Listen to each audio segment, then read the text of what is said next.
স্বাস্থ্য আর নিউট্রিশন পাবে, শরীরও স্ট্রং হবে, অল্প খেলেই পেট ভরে, ডাইজেশন ঠিক রাখে। MDH সোয়াটিন, আসল প্রোটিন। MDH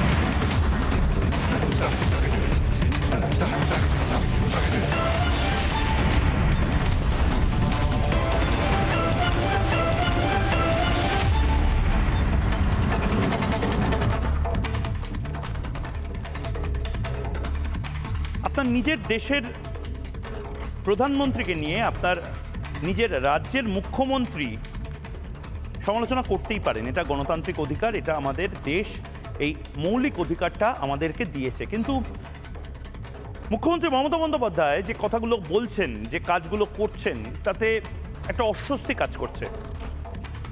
মুখ্যমন্ত্রী মমতা বন্দ্যোপাধ্যায় লাগাতার যেন ডোনাল্ড ট্রাম্পের ভাষাতে কথা বলছেন, মার্কিন ডিপ স্টেটের হয়ে কাজ করছেন। মুখ্যমন্ত্রী মমতা বন্দ্যোপাধ্যায়, বিরোধীরা বলছেন যে সুরে কথা বলছেন, যে লয়ে কথা বলছেন, যে টানে কথা বলছেন, সেটা আসলে মুখ্যমন্ত্রী মমতা বন্দ্যোপাধ্যায়ের অভ্যন্তরীণ রাজনীতির কথা নয়। মুখ্যমন্ত্রী মমতা বন্দ্যোপাধ্যায়ের পেছনে বোধহয় কোনো বিদেশি শক্তি আছে। আর এমন একটা সময় মুখ্যমন্ত্রী মমতা বন্দ্যোপাধ্যায় এই কথাগুলো বলছেন যখন মুখ্যমন্ত্রী মমতা বন্দ্যোপাধ্যায়ের রাজ্যে অনেকগুলো ভয়ঙ্কর জিনিস ঘটে যাচ্ছে, যখন দেশে অনেকগুলো ভয়ঙ্কর জিনিস ঘটে যাচ্ছে। এখন যখন আমরা এই কথাগুলো বলছি ততক্ষণে রেড অ্যালার্ট জারি হয়ে গেছে ত্রিপুরাতে, ঝাড়খণ্ডে ইতিমধ্যে রেড অ্যালার্ট জারি ছিল। পাকিস্তানি জঙ্গি এই ভারতে ঢুকে যাওয়ার সম্ভাবনা রয়েছে। বাংলায় আমরা জানি না জৈশ-এ মোহাম্মদের জঙ্গি তারা ঢুকে গেছে কিনা। আমরা জানি পাকিস্তান বাংলাদেশকে ব্যবহার করছে, বাংলাদেশে একটা ভোলাটাইল সিচুয়েশন চলছে। সেরকম একটি সময় অপারেশন সিঁদুরের পরে মুখ্যমন্ত্রী মমতা বন্দ্যোপাধ্যায়ের সেনাবাহিনীকে নিয়ে এই কথাগুলো, বা নিজের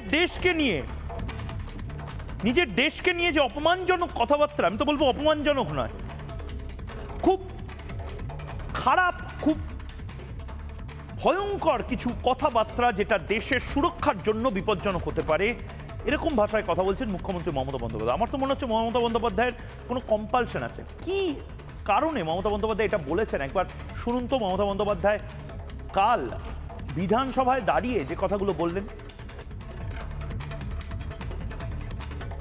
আজকে রাশিয়ার পায়ে পড়ছে, কখনো চায়নার পায়ে পড়ছে, কখনো আমেরিকার পায়ে পড়ছে, কখনো ইসরায়েলের পায়ে পড়ছে, কখনো চীনের পায়ে পড়ছে, সবার পায়ে পড়ছে।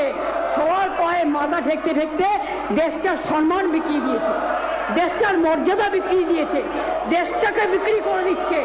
বৈচিত্র্যের মধ্যে ঐক্য, ইউনিটি ইন ডাইভার্সিটি, যেটা ছিল আমাদের স্বাধীনতা সংগ্রামের অন্যতম উদ্দেশ্য, সেই ইউনিটি ইন ডাইভার্সিটিকে তারা আজকে পর্যুদস্ত করেছে।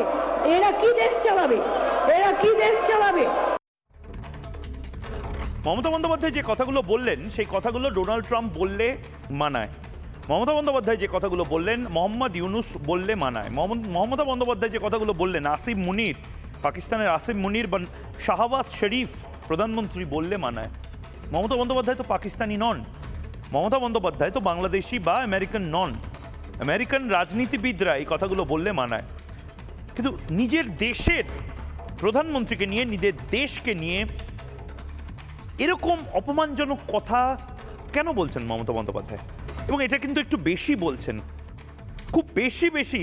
আপনি দেখবেন সেনাবাহিনীকে নিয়ে তির্যক মন্তব্য, মস্করা করা, মানে ভারতীয় সেনাবাহিনীকে নিয়ে আমরা রেসপেক্ট ছাড়া অন্য কোনো ইমোশন প্রকাশ করতে পারি না। মমতা বন্দ্যোপাধ্যায় ভারতীয় সেনাবাহিনীকে নিয়ে তির্যক মন্তব্য শুধু নয়, মস্করা পর্যন্ত করলেন। মমতা বন্দ্যোপাধ্যায় সাংঘাতিক একটা খেলা খেলছেন। সেই সাংঘাতিক খেলায় কারা উৎসাহ পাচ্ছে আমি জানি না, কিন্তু এটা অন্তত বলবো সেই সাংঘাতিক খেলায় বাংলার হাত জ্বললেও জ্বলতে পারে। মমতা বন্দ্যোপাধ্যায় শুধুমাত্রই রাশিয়ার পায়ে ধরছে, চায়নার পায়ে ধরছে ইত্যাদি ইত্যাদি বলেননি।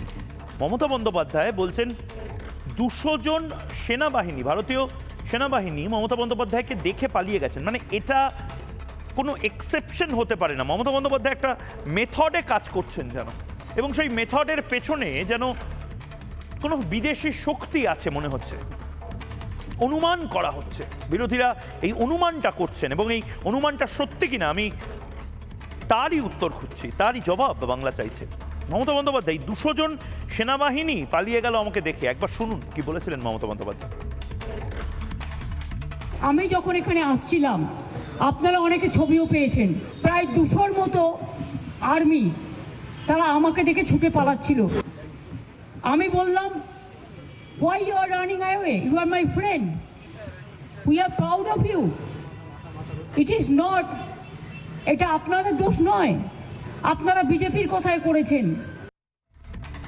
এবং অদ্ভুতভাবে মমতা বন্দ্যোপাধ্যায় এই কথাগুলো যখন বলছেন, অদ্ভুতভাবে মমতা বন্দ্যোপাধ্যায় এই কথাগুলো যখন বলছেন, তখন বাংলাতে কিছু কিছু জিনিস হচ্ছে এবং এটা নিয়ে যেন মমতা বন্দ্যোপাধ্যায়ের মাথা ব্যথা নয়।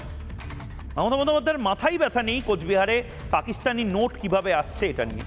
মমতা বন্দ্যোপাধ্যায়ের মাথা ব্যথা নেই বাংলাদেশি অনুপ্রবেশকারী এই বাংলাতে চলে আসছে এবং ইমাম সেজে বছরের পর বছর ধরে মুর্শিদাবাদে থাকছে।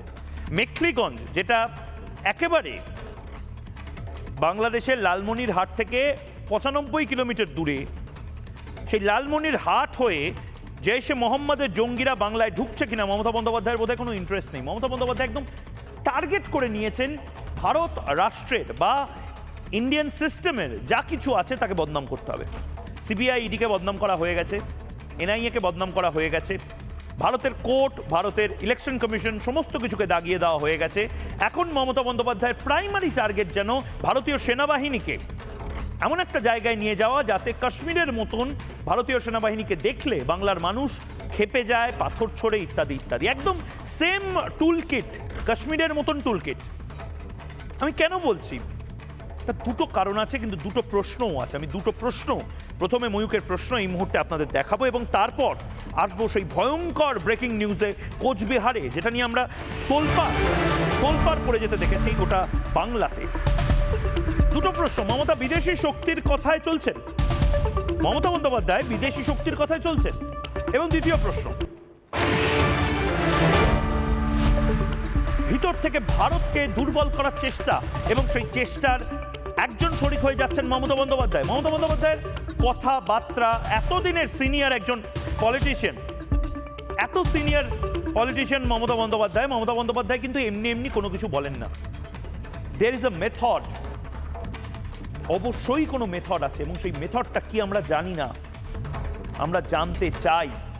আমি এক এক করে প্রতিক্রিয়া নেব, কিন্তু শুরুতে আমি অরিন্দম ভট্টাচার্য রয়েছেন, অরিন্দম ভট্টাচার্য সংক্ষিপ্ত প্রতিক্রিয়া আপনার নিতে চাই। মমতা বন্দ্যোপাধ্যায় যে লাইনে কথা বলছেন, যে ভাষায় কথা বলছেন, এটা ডোনাল্ড ট্রাম্পও আজকে বলেছে। সত্যি ডোনাল্ড ট্রাম্প বলেছে চায়নার হাতের পুতুল হয়ে যাচ্ছে ভারত এবং রাশিয়া। পাকিস্তান বলেছে, পাকিস্তানের আসিফ মুনির বলছে কখনো চায়নার পায়ে পড়ছে, কখনো রাশিয়ার পায়ে পড়ছে, কখনো ইসরায়েলের পায়ে পড়ছে। মমতা বন্দ্যোপাধ্যায় তো পাকিস্তানি পলিটিশিয়ান নন, বাংলাদেশি পলিটিশিয়ান নন। মমতা বন্দ্যোপাধ্যায় এই ইনস্টলেশনকে আক্রমণ করার মতন ভারতের যে পিলারগুলো রয়েছে, কখনো ইলেকশন কমিশন, কখনো ইন্ডিয়ান আর্মি, কখনো এজেন্সিগুলো, খুব সুকৌশলে মমতা বন্দ্যোপাধ্যায় পাবলিক পারসেপশনে লড়াইটা, ন্যারেটিভের লড়াই অরিন্দম না। এবং মমতা বন্দ্যোপাধ্যায় ন্যারেটিভটা নিয়ে যাচ্ছেন যে ভারতের সব কিছু খারাপ, আমরা বাঙালিরা কোনো কিছু পাই না ভারত থেকে, এবং বাংলাদেশের সাথে আমাদের যেন এক রংধনুর যোগ আছে, খালাফুফার যোগ আছে, কোনো এক আত্মিক যোগ আছে। অরিন্দম ভট্টাচার্য। ময়ূক, এখানে একটা কথাই বলার, মানে গত 2020 থেকে 2025-এর মধ্যে মিনিস্ট্রি অফ হোম অ্যাফেয়ার্সের প্রায় 28টা শহর, তুমি তো পশ্চিমবঙ্গের কোচবিহার নিয়ে বললে, আমি তোমায় আরও ভালো করে বলছি, অনেক বিরোধীরা খুব বলছেন তো গুজরাটে ধরা পড়েছে, এই চেন্নাইতে ধরা পড়েছে। ঠিক কথা, গুজরাট, চেন্নাই, কোয়েম্বাটুর, লখনৌ, গাজিয়াবাদ, গুরুগ্রাম, এরম করে গত 5 বছরে যে 67টা FICN বা ফেক ইন্ডিয়ান কারেন্সি নোট ধরা পড়েছে, তার মধ্যে অদ্ভুতভাবে দেখা যাচ্ছে 61টা যুক্ত হচ্ছে বাংলাদেশি, মানে যারা আজ আমাদের কাছে, আমরা এখন যে বাঙালি অস্মিতার কথা বলি, সেটা বাঙালি অস্মিতা না বাঙালি অস্মিতা, এটা ভাবতে হবে। গুজরাটে ধরা পড়ছে এবং ওই যে বর্ডার, যে ইম্পোরাস বর্ডার, মানে আমরা ভেবেছিলাম যেরকম করে হয়, এবং প্রত্যেকটি জায়গায় গুজরাটেও আজকে যে ধরা পড়েছে যে মেশিনটা, আমি একটু আগে আমার এক বন্ধুর কাছ থেকে খবর নিলাম যে 3 জন ধরা পড়েছে তাদের প্রচুর ক্রিমিনাল রেকর্ড আছেন তার কিছুদিন আগে, এবং তাদের প্রচুরবার বাংলাদেশ ভিসা নিয়ে যাওয়ার পাসপোর্টে ছাপ আছে। শুধু অনিন্দা এই জায়গাটা আপনি বলছেন, আমি তো বলছি যে মানে ফেক কারেন্সি বা জাল নোটের ব্যবসা ইত্যাদি এগুলো তো দীর্ঘদিন ধরে চলছে, এগুলো গ্রেপ্তার হচ্ছে, এগুলো নিয়ে বেল পাচ্ছে বা বেল পাচ্ছে না, এই সমস্ত কিছু চলছে। কিন্তু অদ্ভুতভাবে গোটা ওই বলে না একটা সুরাগ, একটা সূত্র, এই সূত্রটা ফেলুদার দরকার হয়, ব্যোমকেশ বক্সির দরকার হয়, এবং এই সূত্রটা, এই সুরাগটা খুব ছোট ঘটনা, খুব সাধারণ ঘটনা, কিন্তু নড়ে চড়ে বসেছে গোয়েন্দারা। কোন ঘটনায়? আমরা সকাল থেকে দেখিয়েছি কোচবিহারে জিন্নার মুখ, স্টেট ব্যাংক অফ পাকিস্তান লেখা 100 টাকা এবং 10 টাকার নোট কোচবিহারে পাওয়া যাচ্ছে, এবং এটাই চিন্তার ভাঁজ বাড়িয়ে দিয়েছে এই মুহূর্তে গোয়েন্দাদের। কোচবিহারে আপনারা জানেন উদ্ধার হয়েছে পাকিস্তানি মুদ্রা, এবং এই পাকিস্তানি মুদ্রা 10 টাকা এবং 100 টাকার যে নোট উদ্ধার ঘিরে চাঞ্চল্য। দেখুন একদম মোহাম্মদ আলী জিন্নার মুখ, উর্দুতে লেখা, স্টেট ব্যাংক অফ পাকিস্তানের যে নোট, এটা কিন্তু করাচি ইসলামাবাদে উদ্ধার হয়নি। জিন্নার মুখ আলা এই টাকা, এই নোট উদ্ধার হয়েছে মেখলিগঞ্জ কোচবিহারে। চিকেন স্নেকে নাশকতার ছক বিবিজিতে, চিকেন স্নেকে নাশকতার ছক, বাংলাদেশ হয়ে ঢুকে পড়েছে কি কোনো পাকিস্তানি? কিভাবে এলো এই নোট? দেখুন, কেউ নোট কালেক্ট করতে পারে, কিন্তু সেই নোট কালেক্টও যে করছে সে কার থেকে পেয়েছে? তার মানে কি সে পাকিস্তানে গেছিল? এই নির্দিষ্ট এলাকায় দীর্ঘদিন ধরে বাংলাদেশি অনুপ্রবেশকারীরা আসছে এবং তারা ধরাও পড়ে বারবার। এর পাশেই চ্যাংড়াবান্ধা রয়েছে, চ্যাংড়াবান্ধা দিয়ে এক্সপোর্ট ইম্পোর্টের কাজ হয়, এবং এই এক্সপোর্ট ইম্পোর্টের কাজ চ্যাংড়াবান্ধা দিয়ে যখন হচ্ছে, মেখলিগঞ্জ দিয়ে যখন হচ্ছে, এই রুট ধরে কি কোনো পাকিস্তানি ঢুকে পড়েছে? আর যদি পাকিস্তানি নাও ঢুকে পড়ে, এমন কোনো বাংলাদেশি অনুপ্রবেশকারী তারা কি ঢুকে পড়েছে যাদের পকেটে এই নোট ছিল, সেই নোট পড়ে গেছে, বা 100টা অন্য নোটের মাঝে এই নোটটা হয়তো ছিল, কেউ ফেলে দিয়েছে? আমরা এত সহজভাবে এটা নিতে পারি না। তার কারণ চিকেন স্নেক বা শিলিগুড়ি করিডোর এর থেকে কয়েক কিলোমিটার। আমরা এটা সিরিয়াসলি নিচ্ছি, তার কারণ লালমনির হাট বাংলাদেশে, যেখানে বাংলাদেশে এই মুহূর্তে পাকিস্তানি আইএসআই এর বেস তৈরি হয়েছে লালমনির হাটে বলে অনেকে বলছেন, সেই লালমনির হাটে ভালো করে দেখুন কেন ভয়টা লাগছে। এই কোচবিহার কোন পথে পাক মুদ্রা, এটা নিয়ে প্রশ্ন উঠছে। কোচবিহারের ধারে কাছে কি কি আছে দেখুন, খুব সেন্সিটিভ অঞ্চল কোচবিহার শহর, মেখলিগঞ্জ, এবং এখান থেকে যে কোনো জায়গায় চলে যাওয়া যায়, অসমে চলে যাওয়া যায়, আবার অসম দিয়ে আসাও যায়, এবং অবশ্যই বাংলাদেশ রয়েছে। বাংলাদেশের লালমনিরহাট, দিনাজপুর, এই সমস্ত জায়গা হয়ে কোনো পাকিস্তানি যদি এদিকে চলে আসে, মাথায় রাখবেন বাংলাদেশের এই রংপুর যে জায়গাটি রয়েছে, সেই রংপুর ফেনী, তার ঠিক উল্টো দিকটা শিলিগুড়ি, দিনাজপুর, এবং এই শিলিগুড়ি করিডোর যাকে বলা হয়, সেই শিলিগুড়ি করিডোর থেকে কয়েক কিলোমিটার, কয়েকশো কিলোমিটার। এবং এবার আমি দেখাবো লালমনিরহাট থেকে মেখলিগঞ্জ। আমি কেন বলছি বারবার, এই লালমনিরহাটে এয়ার বেস যেটা ছিল, সেই এয়ার বেসটা চায়নার মদতে, পাকিস্তানিদের সাহায্যে বাংলাদেশ আবার তৈরি করার চেষ্টা করছে চিকেন স্নেকে শিলিগুড়ি করিডোরে নজরদারি চালানোর জন্য। লালমনিরহাট থেকে মেখলিগঞ্জ 98 কিলোমিটার মাত্র, মানে 2.5 ঘন্টার যাত্রাপথ। এই বাংলাদেশ থেকে মেখলিগঞ্জের এই রাস্তা, বাংলাদেশ থেকে মেখলিগঞ্জের রাস্তা, এই রাস্তা দিয়ে যদি কোনো পাকিস্তানি সন্ত্রাসবাদী ঢুকে পড়ে, মেখলিগঞ্জে ঢুকে পড়ে, তাহলে সেটা চিন্তার ভাঁজ ফেলতে বাধ্য গোয়েন্দাদের কপালে। আমি কেন এই কথাটা বারবার বলছি, ভালো করে দেখুন। বাংলাদেশের এই রংপুর, লালমনিরহাট লাগোয়া যে জায়গাগুলো রয়েছে, এবং এই কোচবিহারের একেবারে পাশে চিকেন স্নেক, যে চিকেন স্নেককে বারবার পাকিস্তান টার্গেট করতে চায়, অপারেশন সিঁদুরের পরে তো বেশি করে টার্গেট করতে চায়। আপনারা জানেন কিছুদিন আগেই ঝাড়খণ্ডে রেড অ্যালার্ট জারি হয়েছে, 3 জন জৈশ কমান্ডার তারা ঢুকে পড়েছে বলে ঝাড়খণ্ডে, বিহারে, পূর্ণিয়াতে খবর সম্প্রচার হওয়ার পরে রেড অ্যালার্ট জারি হয়েছে। এবং আমি কেন বলছি এই কথাটা, এগুলো খুব সিরিয়াস বিষয়। তার কারণ এটা নিয়ে মমতা বন্দ্যোপাধ্যায় ভাবিত নন বোধহয়। ধরে নিন কলকাতার সাউথ সিটি শপিং মলে একটা পাকিস্তানি দেশলাইয়ের বাক্স আপনি দেখতে পেলেন, যেখানে ফুড কোর্ট আছে সেখানে একটা পাকিস্তানি দেশলাইয়ের বাক্স মেড ইন পাকিস্তান লেখা দেখতে পেলেন। 3-4 রকমভাবে রিয়াক্ট করতে পারে। আপনি যদি তৃণমূলী মানসিকতার এই মুহূর্তে এই অনুব্রত মণ্ডলরা যে মানসিকতা, তাহলে সেখান থেকে বিজনেস অপরচুনিটি খুঁজতে পারেন যে এই ধরনের দেশলাই তার থেকে কতটা কাটমানি পাওয়া যায়। আপনার মনে হতে পারে যে এটা হয়তো কালেক্টার্স আইটেম, আমি বাড়ি নিয়ে যাই। আপনার হয়তো মনে হতে পারে যে এটা এত ভাবার কি আছে, ডাস্টবিনে ফেলে দিই। আর 4 নম্বর পয়েন্ট, আপনার হয়তো এটা স্ট্রাইক করতে পারে যে এর পেছনে গভীর কোনো ষড়যন্ত্র বা প্ল্যানিং নেই তো। হ্যাঁ, এটা সত্যি কথা। পাকিস্তানি টাকা পড়ে আছে এমন কি হতে পারে, কিন্তু মেখলিগঞ্জে কিছুদিন আগেও বাংলাদেশি অনুপ্রবেশকারীদেরকে ধরা হয়েছিল, যাদের মধ্যে থেকে অনেকে টেকনাফ অঞ্চল, অর্থাৎ যেখানে রোহিঙ্গারা সবচেয়ে বেশি থাকে, সেই রোহিঙ্গাদেরকে অ্যারেস্ট করা হচ্ছে মেখলিগঞ্জ থেকে। সেই রোহিঙ্গাদের অনেকেই লস্করে তৈবা এবং জৈশে মোহাম্মদের সাথে অ্যাফিলিয়েশন আছে বলে আগে আমরা দেখেছি। এমন কিছু নেই তো। আমরা এটাকে সিরিয়াসলি নিচ্ছি, তার কারণ কোনো কিছু লাইটলি নেওয়া যায় না। মমতা বন্দ্যোপাধ্যায় এই বাংলাকে যেভাবে খুব সিম্পলি, খুব লাইটলি ল অ্যান্ড অর্ডারটাকে নেওয়ার চেষ্টা করছেন এবং হয়তো উৎসাহ দিচ্ছেন অনুপ্রবেশকারীদেরকে, এটা ঠিক নয়।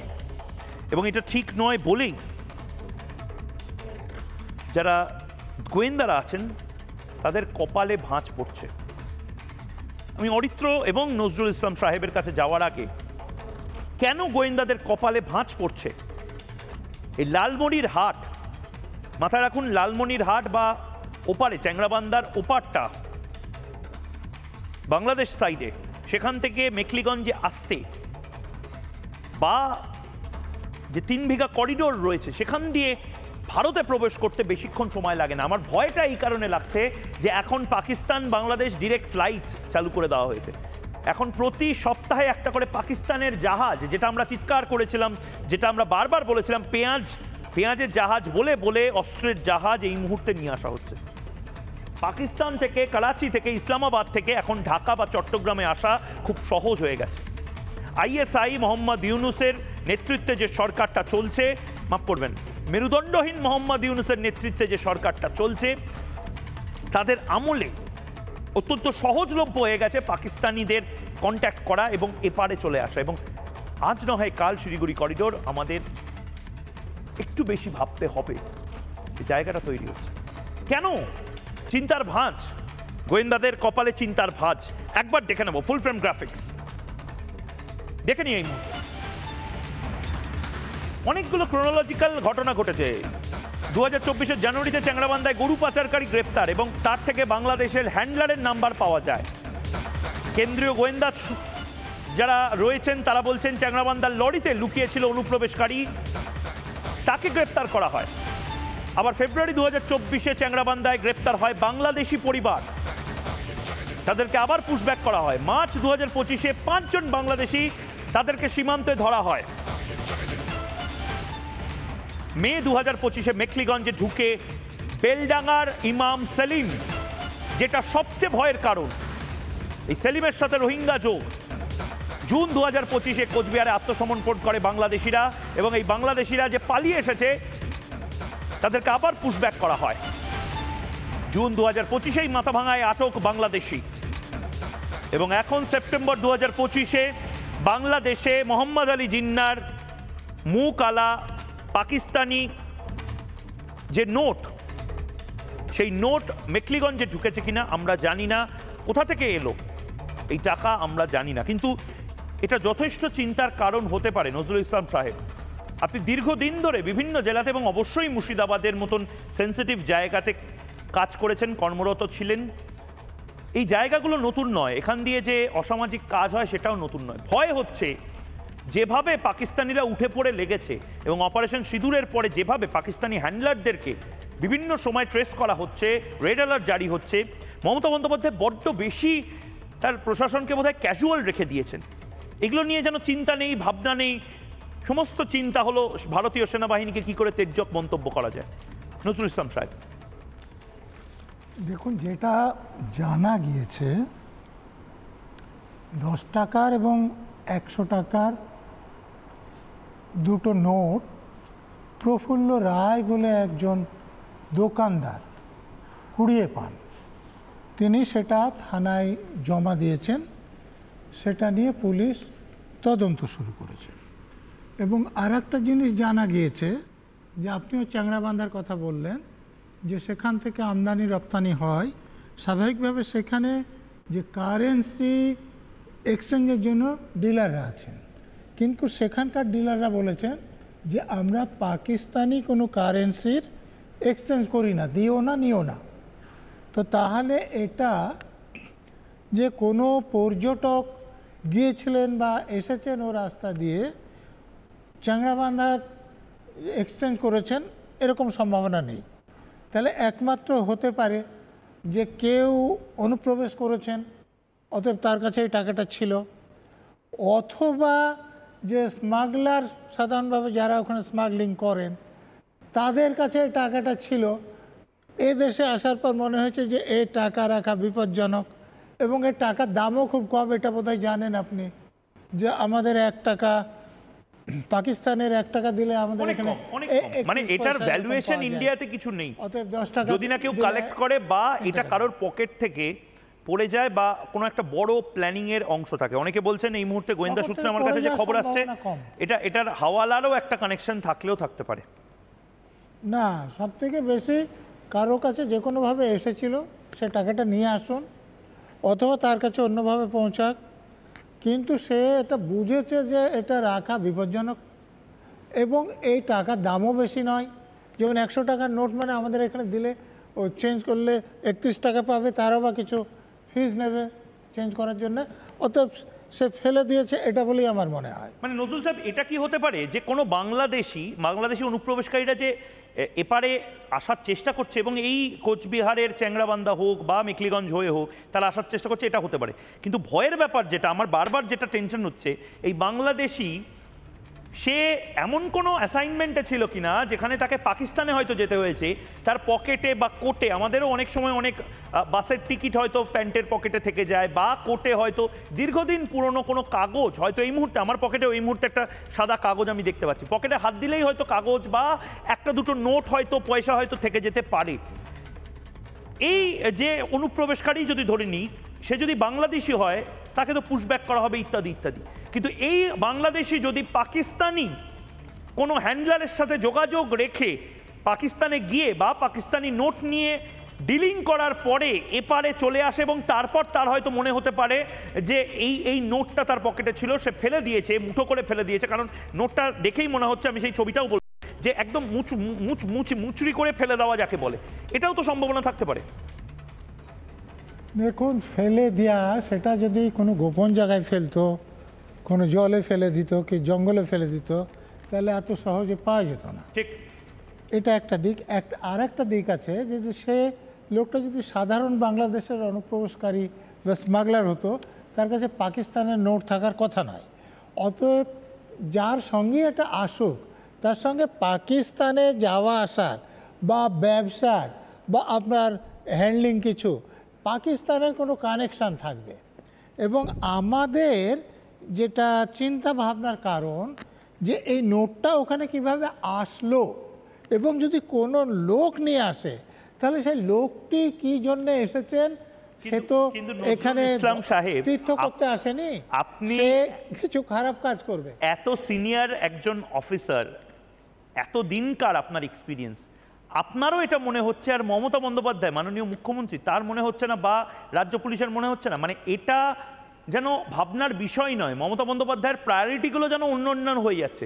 মমতা বন্দ্যোপাধ্যায় বিধানসভায় দাঁড়িয়ে তিনি ট্রাম্প, তিনি ইসরায়েল, প্যালেস্তাইন, রাশিয়া ইত্যাদি সব কিছু নিয়ে বলছেন, তিনি সেনাবাহিনীকে নিয়ে বলছেন। মমতা বন্দ্যোপাধ্যায়ের এটা প্রায়োরিটি হওয়া উচিত নয় কি, যে এটা ইন্টারনাল সিকিউরিটির জন্য একটা বড়সড় দিক হতে পারে? আচ্ছা, মমতা ব্যানার্জি ঠিক বা সত্যি কথা বেশি সময় বলেন না বেঠিক অসত্য কথা বেশি সময় বলেন? আমি খুব সাধারণ একটা উদাহরণ দিচ্ছি। এই যে সুপ্রিম কোর্টে 26,000 আমাদের ছেলেমেয়েদের চাকরি গেল, সেই রায়ের পরে তিনি নেতাজি ইন্ডোরে যে মিটিং করলেন সেখানে কি বললেন যে আগে আমি যারা যোগ্য চাকরি পাচ্ছেন তাদের দেখব, তারপরে অযোগ্য আছে তাদের দেখব, এবং বললেন যে আমি বেঁচে থাকতে একজনেরও চাকরি যাবে না। উনি বেঁচে আছে, চাকরি চলে গিয়েছে, ছেলেমেয়েদের আবার পরীক্ষা দিতে হচ্ছে। অতএব উনি ঠিক কথা বললে অনেক সমস্যারই সৃষ্টি হতো না।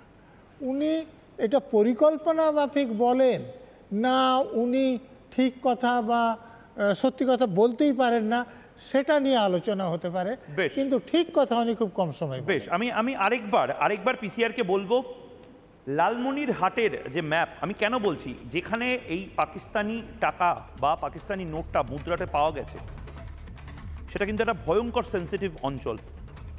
এর একপাশে চ্যাংড়াবান্ধার আউটপোস্ট রয়েছে, যেখান থেকে এক্সপোর্ট ইম্পোর্টের কাজ হয় বাংলাদেশের সাথে, এবং তার পাশাপাশি সেখানে 7 বিঘা করিডোর রয়েছে। সেখান থেকে কিছুটা এগোলে শিলিগুড়ি, চিকেন স্নেক, এবং ওপারে লালমনিরহাট মাত্র 98 কিলোমিটার। বাংলাদেশের যে অংশটা আমি বারবার বলছি, এই চিকেন স্নেক ভালো করে দেখুন, রংপুরের পাশেই এই চিকেন স্নেক, যাকে শিলিগুড়ি করিডোর বলা হয়, টাকা পাওয়া গেছে মেখলিগঞ্জে, পাকিস্তানের জিন্নার মুখ আলা টাকা কোচবিহারে পাওয়া যাচ্ছে। বড় নাশকতার ছক কে আছে কিনা আমরা জানি না, কিন্তু লালমনিরহাট এর থেকে একেবারে কাছে। এবং বারবার আমরা কেন বলছি, লালমনিরহাট হোক, ব্রাহ্মণবেড়িয়া হোক, এই সমস্ত পয়েন্টগুলো আসলে এই মুহূর্তে পাকিস্তানি এবং বাংলাদেশি মৌলবাদীদের চারণভূমি। নিঝুম মজুমদার রয়েছেন দীর্ঘদিন ধরে বাংলাদেশের যে জিওপলিটিক্স এবং তার পাশাপাশি যে ভয়ঙ্কর দিকে বাংলাদেশ এখন যাচ্ছে সেটা নিয়ে। নিঝুমদা, আমি খুব চিন্তিত একটাই কারণ হ্যাঁ, অবশ্যই একটা বিদেশি মুদ্রা পাওয়া গেছে। সেই বিদেশি মুদ্রা যদি মোহরের মতন হতো, সেটা নিয়ে হয়তো ভারতীয় যারা মানুষজন আছেন তারা ভাগাভাগি করে নিল বা সরকারকে দিল, তাই সেটা বেঁচে খেলো, আলাদা ব্যাপার। কিন্তু কোচবিহারের মতন এরকম একটি জায়গাতে পাকিস্তানি মুদ্রা পাওয়া যাচ্ছে, এবং কোন জায়গায় নিঝুমদা? মেখলিগঞ্জে, যে মেখলিগঞ্জের ওপারটাই একেবারে কাছে হচ্ছে লালমনিরহাট, যে লালমনিরহাটে আমরা শুনেছি মোহাম্মদ ইউনুস মোটামুটি এই সেন্ট মার্টিনসের মতন লালমনিরহাটটাকেও পাকিস্তানি এবং চাইনিজদের দিয়ে দিচ্ছেন। একটা ভয়ঙ্কর অবস্থা, যে অবস্থাটা এই মুহূর্তে যদি আপনি আরেকটু খোলসা করে বলেন যে ভারতীয়দের কেন ভয় পাওয়াটা উচিত এই মেখলিগঞ্জে এই পাকিস্তানি মুদ্রা পাওয়া এবং তার খবরে। আপনাকে অনেক ধন্যবাদ। আমার কাছে একটা মনে হয় যে ভারতীয়দের ভয় না পেয়ে দমন করবার জন্য স্টেপ নেওয়া উচিত। ভয় ভারতীয়দের মানায় না, এটা করা উচিত না, নাম্বার 1। 2 নাম্বার হচ্ছে যে আপনি জানি না আজকের আপডেটটা আপনি জানেন কিনা, মহেশখালীতে গতকালকে আমেরিকান যে প্রাক্তন অ্যাম্বাসেডর, যাকে আমরা বলি যে এই সময়ের আপনার ওই যে ভারতবর্ষ ভাগ করেছে লর্ড মাউন্টব্যাটেন, এই সময়ের মাউন্টব্যাটেন আমরা বলি বাংলাদেশের, এই পিটার হাস গতকালকে মহেশখালীতে এসেছে। মহেশখালীতে আসার পর ইউনুস ঘোষণা দিয়েছে যে মহেশখালী হবে একটা অত্যাধুনিক শহর। আজকে মহেশখালীতে রক্তের বন্যা বয়ে যাচ্ছে, কারণ মহেশখালী থেকে স্থানীয়দের উচ্ছেদ করা হচ্ছে, ওই জায়গাটা খালি করা হচ্ছে। আপনি যদি একটু খোঁজ নেন আপনি দেখবেন ওই সাইডটা খালি করে এখানে একটা বেস বা কিছুটা করা হবে। আমেরিকান আর্মিদের বেশ মহড়া বেশ কত মাস ধরে চলেছে। আমি এই কথাটা আপনি বলেছেন লালমনিরহাট, আমি বলেছি মহেশখালী। কেন আমি আসছি, দূরত্ব বেশি না। পুরো ঘটনাটা যেটা হচ্ছে যে আমি এর আগে ভারতীয় গণমাধ্যম এবং বাংলাদেশের বিভিন্ন গণমাধ্যম বারবার বলে এসেছি দাদা, সেটা হচ্ছে যে বাংলাদেশ আর্মি এই মুহূর্তে পাকিস্তানি ইন্টেলিজেন্সকে পেট্রোনাইজ করছে। আমি আবার রিপিট করছি, এই মুহূর্তে পাকিস্তানিদের যে ইন্টেলিজেন্স আছে আইএসআই, তাদেরকে বাংলাদেশ সেনাবাহিনী এই মুহূর্তে পেট্রোনাইজ করছে। আমার কাছে সংবাদ আছে যে সিলেটের যেই প্যারা কমান্ডো ট্রেনিং এর 1 নম্বর বিল্ডিং আছে, সেইখানে আইএসআই এর অফিস হয়েছে। রংপুরে, যেটা লালমনিরহাট খুবই কাছে, রংপুরে আপনার সেই সময়ের যে পাকিস্তানি অ্যাম্বাসেডর ছিল সৈয়দ মারুফ, শিলিগুড়ি করিডোরের ঠিক ওপারটা, মানে রংপুরটা রয়েছে বলে আমাদের মাঝের ওই অংশটা রয়েছে, নয়তো একদম স্ট্রেট মিজোরাম অব্দি ভারতের যে কেউ পৌঁছে যেতে পারতো। ঠিক বলেছেন। রাইট, সেইখানে ওই জায়গাটাতে সৈয়দ মারুফ গিয়েছিল। তখনই আমার কাছে একটা খবর ছিল যে তারা একটা স্পেস খুঁজছে সেখানকার ক্যান্টনমেন্টে। আপনি ভাবতে পারেন যে মানে বাংলাদেশের মাটিতে আইএসআই অপারেট করছে এবং সেই জায়গাকে সেনাবাহিনীর একটা পর্যায়ের অফিসাররা সেটাকে প্রমোট করছে। একটা কথা আপনাকে এটাও মাথায় রাখতে হবে যে জুনিয়র অফিসাররা আপনার আগুনে জ্বলছে, তারা দাউ দাউ করে জ্বলছে এবং তারা এগুলো মেনে নিতে পারছে না। তো ভয়ঙ্কর অবস্থা। এখন এই যে পাকিস্তানি মুদ্রা পাওয়া যাবে না কেন? বাংলাদেশ হচ্ছে একটা জাস্ট আইএসআই এর একটা লীলাভূমি। এইখানে আপনি ওই সাইডটা আপনি দেখছেন মিজোরামে, আমি দেখছি মহেশখালীতে, দেখছি সেন্ট মার্টিনসে, দেখছি যতগুলো ভারতীয় সীমান্ত রয়েছে। আমি আপনার প্রোগ্রামে যে গত সপ্তাহে এসছি, আমি আপনাকে কি বলেছিলাম যে এই যুদ্ধটা প্রক্সি ওয়ার। আমি বলতে বলতে আমার ঠোঁট হয়তোবা ক্ষয়ে যাচ্ছে, জীব ক্ষয়ে যাচ্ছে, কিন্তু জানি না আমি কর্ণকুহরে প্রবেশ করাতে পারছি কিনা যে যেই আগুন বাংলাদেশে লাগানো হয়েছে সেই আগুনের লক্ষ্য তো ভারত। ওইটা বাই ডিফল্ট বাংলাদেশ পুড়তে পুড়তে ভারতে ঢুকছে। হ্যাঁ, সুতরাং এই যে ঘটনাগুলো, আপনি ভয়ের কথা বলছেন, আই আন্ডারস্ট্যান্ড আপনি, কিন্তু আমি মনে করি যে ভয় না, ভারতকে এই ব্যাপারে আসলে প্রশ্ন করা উচিত, জানতে চাওয়া উচিত। এই যে আপনার হুমকি দিচ্ছে 2 দিন পর পর, ধমকি দিচ্ছে ভারতকে দখল করবে, তারপরে হচ্ছে যে তারা দেখিয়ে দেবে এটা ল্যান্ডলক। ইউনুস তো প্রকাশ্যে বলেছে যে ভারতের নাকি যাওয়ার কোনো জায়গাই নেই, নর্থ ইস্টার্ন সাইডকে বলছে। তো কি করতে চায় সে? আবার বলছে যে বে অফ বেঙ্গল তার একার আধিপত্য। কোনোদিন তো বাংলাদেশের কোন সরকার, সেটা বিএনপি বলুন, আওয়ামী লীগ বলুন, জাতীয় পার্টি বলুন, তারা তো এই ধরনের কথাবার্তা কখনো বলেনি। ইউনুস কেন বলছে? আজকে রিভিল হলো জামাতের যিনি প্রধান, মানে ইউরোপের প্রধান, তিনি আজকে রিভিল করে দিলেন যে একটা দীর্ঘ সময় ধরে ইউনুস আপনার লবিস্ট ফার্ম চালাচ্ছে। তাহলে কি ওই পশ্চিমারা, জর্জ সরোস ইউনুসকে শুধুমাত্র বসিয়েছে ভারতকে খণ্ড বিখণ্ড করবার জন্য? তাহলে পাকিস্তানি মুদ্রা পাওয়া যাবে না, কিসের মুদ্রা পাওয়া যাবে দাদা? শুধু তাই নয় নিজুম মজুমদার, আমি অরিত্রর কাছে যাওয়ার আগে দর্শকদেরকে দুটো আপডেট দিতে চাই। এবং এমন একটি পরিস্থিতি এই মুহূর্তে যখন চলছে দেশে, সেই সময় কোনো ভারতবর্ষের কোনো অঙ্গরাজ্যের কোনো মুখ্যমন্ত্রীর এরকম দায়িত্বজ্ঞানহীন কথাবার্তা কি ভয়ঙ্কর একটা এফেক্ট ফেলতে পারে সেটা আমি জানি না। ত্রিপুরায়, আবারও বলছি, ত্রিপুরায় রেড অ্যালার্ট জারি হয়েছে এবং এটা 30শে আগস্ট থেকে এই রেড অ্যালার্ট জারি হয়েছে জঙ্গি নাশকতার আশঙ্কায়, এবং অনুমান করা হচ্ছে জৈশ-এ মোহাম্মদের 3 জন ত্রিপুরায় এসে পৌঁছতে পারেন। কি অদ্ভুতভাবে বাংলাই এবং বাংলার মানুষই হয়তো আমরা ভাবছি যে বাংলা বাদে সমস্ত জায়গাতে এরা পৌঁছে যেতে পারে। ত্রিপুরা বাংলাদেশ সীমান্ত বরাবর যে অঞ্চল রয়েছে 856 কিলোমিটার সীমান্তে জারি হয়েছে উচ্চ সতর্কতা, হাই অ্যালার্ট জারি হয়েছে। কিন্তু ত্রিপুরা হয়ে বাংলায় ঢোকেনি এমন গ্যারান্টি কে দেবে? মেখলিগঞ্জে ঢোকেনি এমন গ্যারান্টি কে দেবে? ত্রিপুরায় ঢুকতে পারে 3 জৈশ জঙ্গি। ত্রিপুরাতে রেড অ্যালার্ট জারি হয়েছে। ত্রিপুরাতে রেড অ্যালার্ট জারি হয়েছে এরকম একটা সময় আমরা কিছুদিন আগে দেখেছি ঝাড়খণ্ডে নির্দিষ্টভাবে বিভিন্ন সময় অনুপ্রবেশকারীরা এসে যেভাবে জনবিন্যাস বদলেছে, এবং বিহারে রেড অ্যালার্ট জারি হয়েছে আমরা দেখেছি। পূর্ণিয়াতে, নেপাল হয়ে পূর্ণিয়াতে জৈশ-এ মোহাম্মদের জঙ্গি যারা রয়েছে তারা ঢুকে পড়তে পারে বলে অনুমান করা হয়েছে। বিহারে, ঝাড়খণ্ডে বা ত্রিপুরাতে যেভাবে রেড অ্যালার্ট জারি হয়েছে, মুম্বাইতে ঠিক সেই সময় আরেকটা ভয়ঙ্কর ঘটনা ঘটেছে। মুম্বাইতেও একটা সিকিউরিটি কনসার্ন যাকে বলে, সুরক্ষার একটি হাই অ্যালার্টনেস যাকে বলে, সেইটা আমরা আজ খবর পেয়েছি। এবং আমাদের কাছে যে আপডেট, বাণিজ্য নগরীতে বড়সড় কোনো নাশকতার ছক, মুম্বাই পুলিশকে হুমকি বার্তা এবং তা খতিয়ে দেখা হচ্ছে বাণিজ্য নগরী মুম্বাইতে মানব বোমা নিয়ে ঢুকে পড়ার হুমকি। 400 কেজি RDX নিয়ে 34 জন মানব বোমা ঘুরছে শহরে বলে এই মুহূর্তে ট্রাফিক হেল্পলাইনে হুমকি বার্তা দেওয়া হয়। গোটা শহর উড়িয়ে দেওয়ার হুমকি দেওয়া হয়েছে। প্র্যাঙ্ক কল অর্থাৎ মস্করা করে এই ধরনের ফোন করা হয়েছে কিনা সেটাও খতিয়ে দেখা যেমন হচ্ছে। মুম্বাই পুলিশ ইতিমধ্যে নিরাপত্তা বাড়িয়েছে। মুম্বাই পুলিশকে হুমকি বার্তা, মুম্বাই পুলিশের ট্রাফিক হেল্পলাইনে হুমকি বার্তা। অরিত্র, এই একটা পরিস্থিতি, এবং এই পরিস্থিতিতে নিঝুম মজুমদার যে কথাগুলো বলছেন সেটা তো সাংঘাতিক কথা। মানে একটা পাকিস্তানি কারেন্সি যদি পাওয়া যায় সেটা নিয়েও তো আমাদের দিন রাত ভাবতে হবে, প্রশ্ন করতে হবে, এবং নিরাপত্তারক্ষী বা আমাদের যারা নিরাপত্তার দায়িত্বে রয়েছেন সিকিউরিটি পার্সোনাল তারা কেন বেশি কনসার্ন হবে না আমি তো বুঝতে পারছি না।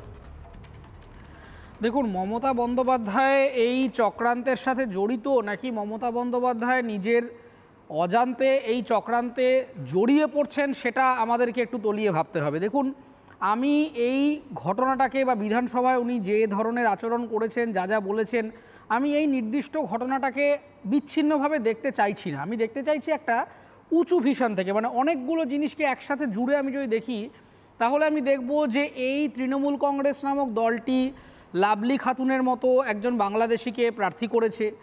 আমরা দেখতে পেয়েছি তৃণমূল কংগ্রেসের একজন এমপি তিনি দুবাই থেকে উৎকোচ নিয়ে সেখানকার একটি বিজনেসম্যানের থেকে পার্লামেন্টে কি প্রশ্ন করবেন সেই লগইন আইডি পাসওয়ার্ড বিদেশে একটা থার্ড পার্টিকে দিয়ে দিচ্ছেন এবং সেখান থেকে পয়সা নিয়ে এখানকার ভারতবর্ষের পার্লামেন্টে দাঁড়িয়ে প্রশ্ন করছেন। আমরা এখানে দেখতে পাচ্ছি যে একের পর এক বিভিন্ন অনুপ্রবেশ এবং তাদের সম্পর্কে মুখ্যমন্ত্রী বলছেন যে কেউ যদি দরজায় এসে মানে কড়া নাড়ে তাহলে কি দরজা বন্ধ করে দেবো না খুলে রাখবো ইত্যাদি কী সব তিনি বলেছেন।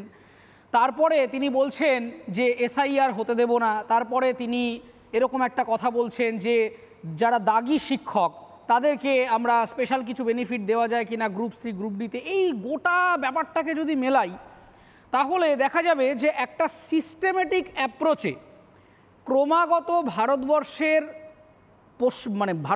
ওভারঅল যে জ্যামিতি তার থেকে পশ্চিমবঙ্গকে আলাদা করে দেওয়ার একটা চেষ্টা কিন্তু দীর্ঘ বছর ধরে হচ্ছে এবং তার ইঙ্গিত কিন্তু আমরা বাংলাদেশের সন্ত্রাসবাদী সংগঠনের নেতা যিনি বলার সাহস পান এরকম দাঁড়িয়ে মুখ্যমন্ত্রীকে স্বাধীন ভারতের একজন মুখ্যমন্ত্রীকে খোলা আহ্বান জানিয়েছিলেন যে ভারত থেকে বেরিয়ে এসে আপনি আমাদের সাথে যোগ দিন। এই গোটা ব্যাপারগুলোকে না একসাথে দেখতে হবে, তাহলে আপনি বুঝতে পারবেন যে আজকে বিধানসভায় দাঁড়িয়ে মুখ্যমন্ত্রীর কাছে আর বলবার মতো কিছু নেই।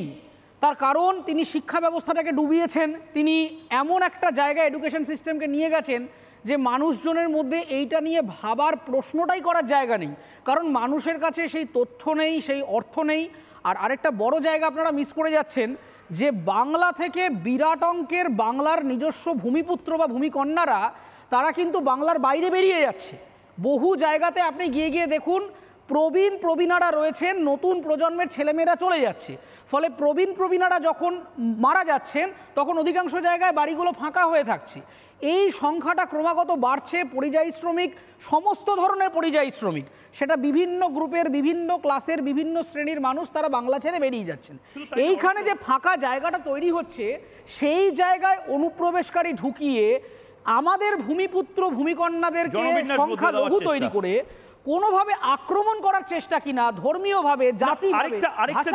আরেকটা জিনিসও হয়েছে অরিত্র, আমি সেটাই বলছিলাম যে এই মেখলিগঞ্জে কেন রিপাবলিক বাংলা লাগাতার এই খবরটা করছে। মেখলিগঞ্জেই মে মাসে, যেটা আমি গোয়েন্দাদের কপালে ভাঁজ যে গ্রাফিক্সে দেখাচ্ছিলাম, মে 2025-এ, এবং এই ঠিক সেই ব্রেকিংটাই আমি নেব। মে 2025-এ একজন বাংলাদেশ থেকে এসে এখানে ঘাপটি মেরেছিল ইমাম সেজে, মুর্শিদাবাদের বেলডাঙ্গাতে ইমাম সেজেছিল সে মেখলিগঞ্জে, সেখান থেকে বেলডাঙ্গাতে থাকে এবং ধৃত ইমামের হাত ধরে কি পাকিস্তানি টাকা বাংলায়। মেখলিগঞ্জে মে মাসেই গ্রেপ্তার হয় বাংলাদেশি সেলিম আনসারি। অবৈধভাবে ভারতে এসেই মাদ্রাসার শিক্ষক হয়ে যায় এই সেলিম আনসারি। ইমাম ভাতাও, ভালো করে দেখে নিন, এই বাংলাদেশি ইমাম ভাতাও পেয়েছিলেন বাংলায়। এই সেলিম আনসারি কক্সবাজার টেকনাফ অঞ্চলের বাসিন্দা। পাকিস্তানি ISI এর দাপাদাপি এই অঞ্চলে প্রবলভাবে বেড়েছে। এই সেলিম আনসারির সঙ্গে মেখলিগঞ্জে ঢুকে পড়েছিল কি কোনো পাকিস্তানি, বা এই সেলিম আনসারির হাত ধরেই এই পাকিস্তানি মুদ্রাগুলো কি এখানে রয়েছে? আমি এক এক করে প্রত্যেকের কাছে যাবো। আমি নিজুম মজুমদার, আপনাকেও 30 সেকেন্ড দিচ্ছি।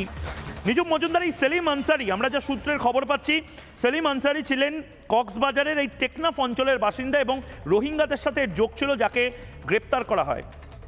একবার যদি বলেন এই টেকনাফ অঞ্চলটাও কেন বিপজ্জনক হয়ে যাচ্ছে ভারতীয়দের জন্য বা ভারত সরকারের জন্য? আমি আপনাকে যেটা বলেছি, আজকে মহেশখালীর যে ঘটনাটা বলেছি, এগুলো কিন্তু সবই সেম বেল্টের কথা বলছি। আমি আপনাকে একটা তথ্য দিতে পারি। আজকে থেকে মাস দেড়েক আগে আমাকে একজন খুবই হাই অফিসিয়াল জানিয়েছেন বাংলাদেশ সরকারের আগে, যে আপনার পিটার হাস, আপনি জানেন যে বাংলাদেশের যে অ্যাম্বাসেডর ছিল, সে কিন্তু এখন এক্সিলারেট এনার্জি যেটা আছে তার কিন্তু একজন অ্যাডভাইজার। সে একই সাথে আপনি এটাও জেনে থাকবেন, সিআইএ এর একজন একেবারে পুরা কোভার্ট এজেন্ট। এই লোকটি বাংলাদেশে এই জায়গাতেই এসেছে যে এই অঞ্চলটাকে সম্পূর্ণ একটা আমেরিকান বেস করবে, এটা নিয়ে বাংলাদেশে কথা হচ্ছে। গতকালকে মহেশখালীতে যাওয়ার পরপর আজকে অ্যাকশন শুরু হয়ে গেছে। আর মহেশখালী থেকে টেকনাফ খুবই কাছাকাছি অঞ্চল, ফলে এইটা ভয়ের কারণ আছে, কারণ ভারতের ওই অংশটাকে তারা ক্রমাগতভাবে অস্থিতিশীল করা। এটা হচ্ছে এই 5ই অগস্ট যেটা দেখছেন, 5ই অগস্টের একটা পুরো ছক যদি একসাথে মেলান তার একটা অংশ। অরিন্দম দা, মানে নিঝুম মজুমদার বাংলাদেশের পরিস্থিতিকে মাথায় রেখে বাংলা নিয়ে যেভাবে কনসার্ন হচ্ছেন, ত্রিপুরা যেভাবে কনসার্ন হচ্ছে, বিহার যেভাবে কনসার্ন হচ্ছে, এটা আমাদের ভাবার কারণটা কি? আমরা এত কনফিডেন্স কোথা থেকে পাচ্ছি যে জৈশে মোহাম্মদ জঙ্গি হোক বা পাকিস্তানিরা হোক বা বাংলাদেশ যেভাবে মৌলবাদীদের আন্ডারে চলে গেছে, বাংলার কিছু হবে না, বা বাংলায় এই যে এই পাকিস্তানি কারেন্সি পাওয়া গেছে, এটা হয়তো কালেক্টার্স আইটেম। কি অদ্ভুতভাবে কিছু মিনমিনে মিডিয়া তারা এটাকে ওই সাইডের খবর, ওই র্যাপ খবর বলে চালিয়ে দেওয়ার চেষ্টা করছে যে হতেই পারে কালেক্টার্স আছে। আরে কোন ভারতীয় গর্ববোধ করে পাকিস্তানের টাকা কালেক্ট করবে, পাকিস্তানে ঘুরতে যাবে, ঘুরতে গিয়ে সেই টাকা নিয়ে এসে রেখে দেবে এবং তারপর তার মনে হবে যে একদিন সে ফেলে দেবে? অরিন্দম দা, ময়ূক, এখানে একটা ছোট্ট কথা বলে দিই। মানে নিজুম দা আছেন আমার খুব প্রিয় আইনজীবী এবং লেখক। সবচেয়ে বড় কথা এক্ষুনি নজরুল সাহেবও যা বললেন, একটু মনে রাখতে হবে মেখলিগঞ্জের ঘটনাটা আমাদের স্মৃতি খুব দুর্বল বলে 1992 নয়, এই সাংঘাতিক এই যে চিকেন নেকের কথা বলছিলেন, ভয়ঙ্কর একটি জায়গা। 3 বিঘা আন্দোলন 1986 থেকে 1992, অনেক দিন আগেকার কথা। বিজেপি এবং আরএসপি, শুনলে অবাক হয়ে যাবে, তপন শিকদার এবং যতীন চক্রবর্তী এই আন্দোলনে নেতৃত্ব দিয়েছিলেন। এই বাংলাদেশি তখন ছিলেন খালেদা জিয়া, বিএনপি জামাতের সেই বিএনপি, যে 3 বিঘা আমরা কিছুতেই ভারত থেকে ট্রান্সফার করব না বাংলাদেশের হাতে, কারণ সেটা সম্পূর্ণ জামাত জঙ্গিদের হাতে চলে যাবে। সেটা সম্পূর্ণভাবে সই করেছিলেন নরসিমা রাও এবং খালেদা জিয়া, সঙ্গে তখন ছিল জামাত ইসলামী, সবে তৈরি হচ্ছে। এবং এই জন্য আমরা ভুলে যেতে পারি 1992 সালে প্রাণ দিয়েছিলেন খিতেন অধিকারী, জিতেন রায়, তাদের শহীদ বেদিতে আজ অবধি মাল্যদান করা হয়। এই চিকেন নেক দিয়ে, মেখলিগঞ্জ দিয়ে গত 45 বছর ধরে জঙ্গি, পাকিস্তানি নোট, আইএসআই থেকে ষড়যন্ত্র থেকে আরম্ভ করে খাগড়াগড় ব্লাস্টেড থেকে আরম্ভ করে সমস্ত বাংলাদেশি মৌলবাদী, মুসলমান এবং ওইখানকার জামাত, হেফাজত ইসলাম, আনসারুল্লাহ বাংলা ওই জায়গাটা দিয়ে অপারেট করে। এবং এই আন্দোলন এবং গত বামফ্রন্টের এই মহান বিশ্বাসঘাতকতা ছিল, এই ইতিহাস মনে করে রাখতেই হবে। সঙ্গে ছিলেন খালেদা জিয়া এবং কংগ্রেসের কেন্দ্রীয় গভর্নমেন্ট। 3 বিঘা করিডোর মেখলিগঞ্জের সঙ্গে আজ লালমনিরহাটের যে গ্রামটা, আমার ওটা আগের পিতৃভূমির দেশ, আমি জানি, নিজুমদা জানেন, ওটা হচ্ছে পাটগ্রাম জেলার একটি অংশ, আংরাপোতা এবং দহগ্রাম। এই অংশ ভারতের ছিল, যা 90% হিন্দুর ছিল, তা ট্রান্সফার করে না দিয়ে লিজ দিয়ে দেওয়া হয়। এবং সেখানে ঘন ঘনভাবে 3 বিঘার লোকরা আন্দোলন চালিয়ে গেছে প্রায় 20 বছর ধরে। এবং এই একই কারণে আজকে সেই চিকেন নেকের ওপরে, সেই কারণ মনে রেখো 1991 সালে সোভিয়েতের পতন ঘটেছিল। 1900 এই পিটার হাউসের মতো, নিজুমদা খুব ভালো করে বলেছেন কথাটা, 1992 থেকে আমেরিকা একদম অ্যাক্টিভ হয়ে যায় বাংলাদেশের খালেদা জিয়া জামাতের সঙ্গে, তখন থেকে ভারত ধ্বংসের প্ল্যান। বেশ, এই জিনিস আজও চলছে এবং ঠিক সেই জায়গা থেকে একদম কোনো নজর নেই। একদম শার্প মমতা বন্দ্যোপাধ্যায়কে ময়ূকের প্রশ্ন, এই মুহূর্তে ময়ূকের প্রশ্ন, মাননীয় মুখ্যমন্ত্রী মমতা বন্দ্যোপাধ্যায়, আপনি প্লিজ এই প্রশ্নটা দেখুন জবাব চাই বাংলাতে এই মুহূর্তে, যদি রাতে জবাব চাই বাংলা রাত 12টার সময় রিপিট টেলিকাস্ট দেখেন, এই প্রশ্নটা দেখুন প্লিজ এবং তার উত্তর দিন বাংলাকে। জাতীয় সুরক্ষা নিয়ে একেবারেই কি ভাবিত নন মমতা বন্দ্যোপাধ্যায়? মমতা বন্দ্যোপাধ্যায় কি জাতীয় সুরক্ষা নিয়ে একেবারে ভাবিত নন? মমতা বন্দ্যোপাধ্যায় কি মনে করেন যে বাংলা আসলে অত্যধিক সুরক্ষিত, পাকিস্তানিদের হাত বাংলায় পড়বে না, বাংলাদেশিরা বাংলাকে কাট অফ করার চেষ্টা করবে না, আমরা কি সম্পূর্ণ সুরক্ষিত? মমতা বন্দ্যোপাধ্যায় আসলে কি বিদেশি শক্তির দ্বারা পরিচালিত হচ্ছেন ইদানিং? তার জবাব চায় বাংলা। একটা ছোট্ট বিরতি নিচ্ছি, বিরতির পর ফিরে আসছি সবে। MDH দম আলু, ডাল তড়কা এবং মাশরুম মশলা। MDH দিয়ে রাঁধলে খাবার হবে মজাদার। MDH আপনাকে সর্বদা নতুন স্বাদ দিতে প্রতিবদ্ধ।